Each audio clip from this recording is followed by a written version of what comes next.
ایک بادشاہ تھا تو منصف اور عادل، پر اس میں ایک عادت بد تھی۔ اسے بیٹی سے بہت نفرت تھی۔ اللہ کی قدرت کے اس کے ہاں پہلے بیٹا پیدا ہوا۔ اسے اپنا بیٹا بہت عزیز تھا۔ بہت ناز و نم اور لاڈو پیار سے اس کی پرورش ہو رہی تھی۔ چند سال بعد ملکہ پھر امید سے ہو گئی۔ ولادت کے دن قریب تھے، لیکن بادشاہ سلامت کو کسی دوسرے بادشاہ کی دعوت پر ملک سے باہر جانا پڑا۔ جانے سے پہلے بادشاہ نے ملکہ کو حکم دیا کہ میں کہیں باہر جا رہا ہوں، اگر میرے آنے سے پہلے ولادت ہوئی، لڑکا ہوا تو ٹھیک، لیکن اگر لڑکی ہوئی تو اسے ہلاک کر دینا۔ بادشاہ چلا گیا۔ چند ہفتے بعد اس کے ہاں لڑکی کی ولادت ہوئی۔ اولاد ماں کو بہت پیاری ہوتی ہے۔ ملکہ رونے لگی کہ اے اللہ، اب میں کیا کروں؟ ولادت کے وقت ایک دائی موجود تھی جو ملکہ کی حالت زار دیکھ رہی تھی۔ اللہ نے اس کے دل میں رحم پیدا کیا۔ اس نے ملکہ سے کہا، اے ملکہ، آپ دل چھوٹا مت کیجئے، میں یہاں سے سب کے سامنے بچی کو ہلاک کرنے کے بہانے لے جاؤں گی، پر میں یہاں سے اسے اپنے گھر میں لے جا کر پالوں گی۔ اگر آپ کسی طرح سے بچی کے لیے خرچ وغیرہ بھیجتی رہیں گی تو آپ کی بچی خوشحال اور آسودہ ہوگی،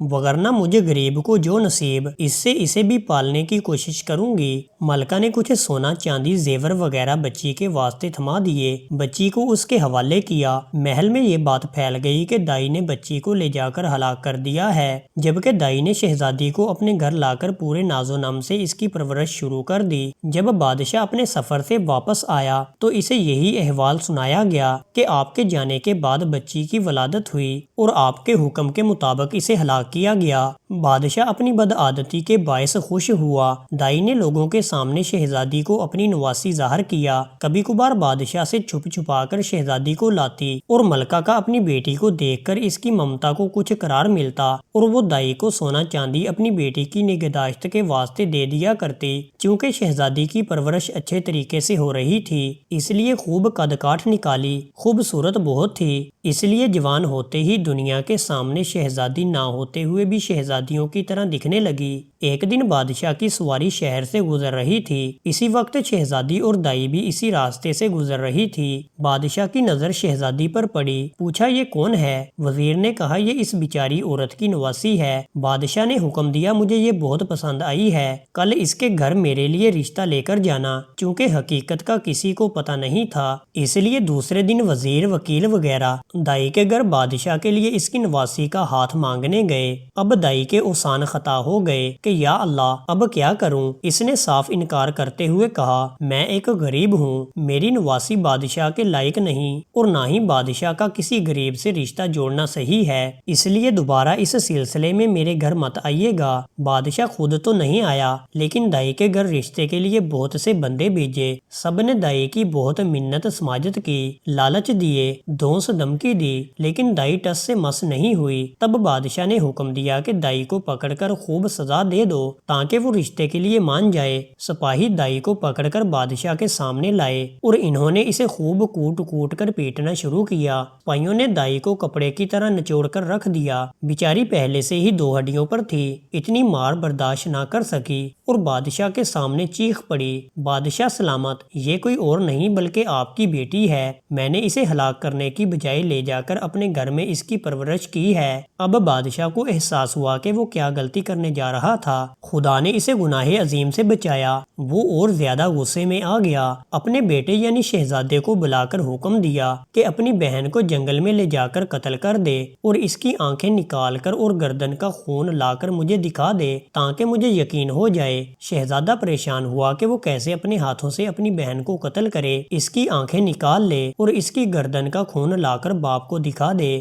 اسے کسی صورت یہ گوارا نہ تھا، اگرچہ اسے اپنی بہن کے متعلق اب معلوم ہوا، لیکن اسے پتا تھا کہ بادشاہ ہر صورت اپنی بیٹی کو ہلاک کرنا چاہتا ہے۔ اگر اس نے اسے قتل نہیں کیا تو بادشاہ دونوں کو ہلاک کر دے گا۔ مجبور ہو کر اپنی بہن کو ساتھ لے کر جنگل کی طرف چل پڑا۔ جب دونوں جنگل پہنچ گئے تو بھائی کی محبت بہن کے لیے جوش میں آ گئی۔ بہن سے کہا کہ میں کسی صورت تمہیں اپنے ہاتھوں سے قتل نہیں کر سکتا، میں تمہیں یہیں چھوڑ دیتا ہوں، آگے تمہاری قسمت کے تمہیں درندے کھا جائیں یا تم بچ کر کہیں اور نکل جاؤ۔ لیکن بہن نے بھائی کا ہاتھ پکڑ کر کہا، نہیں بھائی، تم مجھے قتل کر دو، میری آنکھیں اور خون لے جا کر باپ کو دکھا دو، نہیں تو وہ تمہیں مار دے گا، جو مجھے کسی صورت گوارا نہیں۔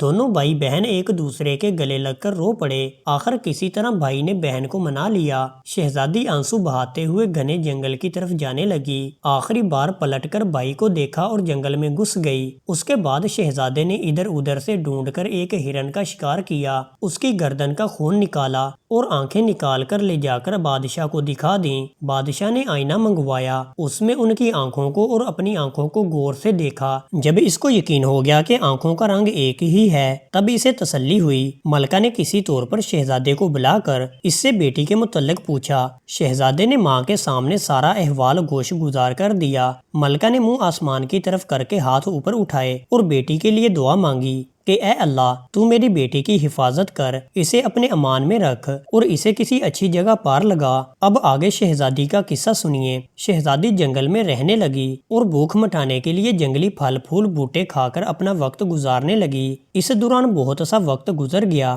جھاڑیوں کانٹوں سے الجھ کر اس کے بوسیدہ کپڑے تار تار ہو گئے۔ آخرکار اس کے بدن پر کوئی کپڑا نہ رہا۔ ایک دن کسی اور ملک کا بادشاہ اپنے لاؤ لشکر کے ساتھ اسی جنگل کے راستے سے گزر رہا تھا۔ اتفاقاً بادشاہ اسی طرف جا نکلا جدھر شہزادی تھی۔ جب شہزادی کے کانوں میں کسی گھوڑے کے قدموں کی آہٹ پڑی تو جلدی جلدی کسی گھنے درخت پر چڑھ گئی اور اس کے بڑے بڑے پتے توڑ کر اپنی ستر پوشی کر کے چھپ کے بیٹھ گئی۔ بادشاہ بھی آ کے اسی درخت کے نیچے ٹھہر گیا۔ درخت گھنا اور سایہ دار تھا۔ ایک طرف اپنے گھوڑے کو باندھا اور درخت کے سائے میں کپڑا بچھا کر تھوڑی دیر سستانے کی خاطر لیٹ گیا، چونکہ اس کا منہ آسمان کی طرف تھا اور وہ اپنے خیالوں میں گم تھا۔ اس کی نظر درخت کے گھنے پتوں میں پوشیدہ کسی ہیٹ پر پڑی۔ وہ اچھل کر کھڑا ہو گیا اور بلند آواز سے کہنے لگا، اے اللہ کی مخلوق، تم کوئی پری ہو، فرشتہ ہو، جن ہو یا کوئی انسان، جو بھی ہو اپنے آپ کو ظاہر کرو، میں تمہیں کوئی نقصان نہیں پہنچاؤں گا۔ شہزادی نے پکار کر کہا،